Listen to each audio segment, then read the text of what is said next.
Hello friends, welcome to another episode of the Rifle Tour channel. It's December 31st, 2018, and we're about to walk into a brand new year. Thought maybe what I'd do is make this video, dedicate this video to an old group I used to belong to, used to lead to a certain extent. We called ourselves the Galactic Corporation. Way back in the day we had, this is 15, 16, 17 years ago. Kind of this gaming clan, online gaming, which really kind of this a multiplayer universe, over the internet. It was kind of new. I mean, it was for me certainly it was brand new. I think it was mostly new for a lot of people. It's common day now. Everybody's playing one game or another online. Don't do it so much anymore myself, but back then, 15, 16, 17 years ago, it was new, it was interesting, and it was fun. So, tried it out. We called ourselves the Galactic Corporation. There were different iterations of that. However, it was, it kind of had evolved slowly over time through different names, and we arrived at a platform where we suddenly found that we had a fairly significant membership. Now, when I say we, I mean myself and a buddy of mine who was in the Canadian Navy at the time. And so he'd be around. He'd be available to administrate and whatnot. But really, honestly, he'd disappear for long periods of time. So I had to have a group of really reliable leaders that could help to invigilate gaming and campaigns and whatnot. But Beaver would come in, that was his name, his call sign. We all like call signs. My call sign was Forrest. Probably one of the reasons why I have a call sign today rather than my real name, because I wanted to try to keep some semblance of privacy. But my name was Forrest, his name was Beaver, because Canada, we have the Beaver, right? We're proud of the Beaver. So his name was Beaver. He'd be in when he was on terra firma, but then he'd disappear for, a trip to the Persian Gulf or one thing or another. Named Beaver. So I was the admiral of the fleet. We called ourselves a clan. We played Starfleet Command, which is an incredible game. Way back in the day, Starfleet Command. And we had a really, really strong following. We had a lot of people. We played in campaigns against these other fleets. It was like a seriously big deal. And not for my wife necessarily, but for me it was pretty cool. And for hundreds of other people it was as well. Different clans. Romulans, Gorn, Federation, Klingons. We were Gorn there for a while. We went to Romulan. But anyway, we played this game. We also played Mech Warrior. We had our own sister clan, also Galactic Corporation, led by Shadow Fox. So we had our lieutenants who were leaders that would invigilate their area of interest. They would lead it. They owned it. But it was under our banner of Galactic Corporation. And we did quite well. We did this for years. Played major campaigns, lots of fun. And when you actually have a group of people that engage in tactics and strategy at that level for long enough, you get to know each other pretty good. You develop friendships. And it's kind of strange because you've never met these people. You don't really know these people.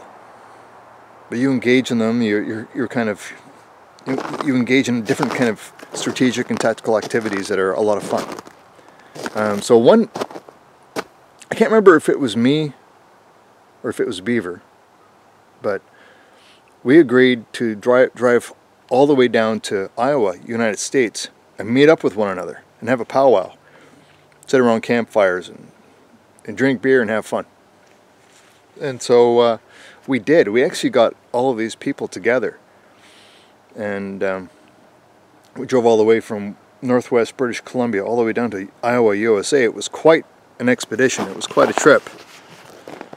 Through Montana and National Badlands Park, Wyoming. And beautiful country, the United States. It's just absolutely incredible. Anyway, we got down to Iowa, met up with one another, and to be honest, the first couple nights, it was a little weird. Oh my God. It was a little weird because you recognize the voice, didn't really know the face. I mean, this was way back before there was YouTube or Facebook or any of this stuff. So afterwards, we kind of once that stuff had evolved, we put ourselves together a Facebook group, but we had none of that stuff back then, right? It was all kind of third-party stuff that you don't, the pioneers of, I guess you'd say, Facebook and YouTube and whatnot, but these were gaming sites. Anyway, so once we met up, we actually thought, you know what, let's go have a game of paintball. Now we were used to playing online. We had tactics, right? We developed strategy. We did this in an online gaming capacity. Now we were going to do it for real, playing war games, paintball. This was my idea, the paintball. I'm not sure if this whole trip down to Iowa was my idea or not. I think it was Beavers. But paintball, now a lot of them didn't want to do it. But using the power of persuasion, we did do it. And I'm so glad that we did. Because it was very interesting. Once we played Capture the Flag. I don't know if I should go into that or not, but that was fun. But in different situations, I mean, this paintball place it was a huge area. It was about around 10 or 15 acres. And they had a crashed plane site on it. They had a big full-size tank made of plywood on the site. They had walls, barriers. You know, you're going to read the ground. There's a little bit of relief here and there. I think they'd actually got a dozer in there and built some hills and whatnot, because Iowa is flat. Corn and soy in every direction. Anyhow, so we played this war game, and it was a mind blower, because we were working as a team, even though we had never physically met before. I mean, maybe it's leadership, maybe it's just custom, or no, maybe we didn't really give our strategies or tactics names, but when he described it, we knew exactly what we were going to do, how we were going to do it, and why we were going to do it. And we were very effective, you know, playing these games. I mean, I think even the hosts, to a certain extent, said, "You guys have never played war games together before?" We'll say, well, "Yeah, we have, but just never physically." You know, as physical teams, the personalities that actually like one another, trying to achieve an objective, even if it meant sacrificing yourself. Like Iowa is pretty open grown, so some of these sighting distances between obstacles was quite large. So you would be able to see what your opponent was doing, where they were going, right? So we knew that we weren't going to be able to sneak up on people really very well. So we would use that to our advantage. You guys are going to go right, we're going to go left. Be seen. Make sure that they know where you are. We're going to sneak up around on this flank. Draw attention. Make them fire on you. While we try to get that damn flag. And it worked great. Now, I mean, 15 years later, that was 2003 when we went down to Iowa. And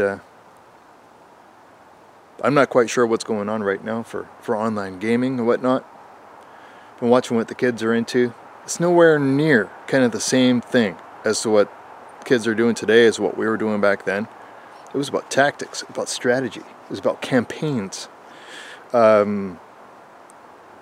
Logistics, making sure that your units are skilled and have the resources they need to be successful. The decentralization of power, measuring people based on their leadership skills and asking them to take on key roles. That's what we did. Nobody, and I don't know, maybe they are doing it today, but I don't see any of that in the kind of gaming that my kids are involved in. Anyhow, it sure is different when you can look across the table and look and study your opponent, look in their eye, and see whether or not they got this bead of sweat coming down because you just pulled a move they weren't expecting. It's fun. Hope you guys are all doing great.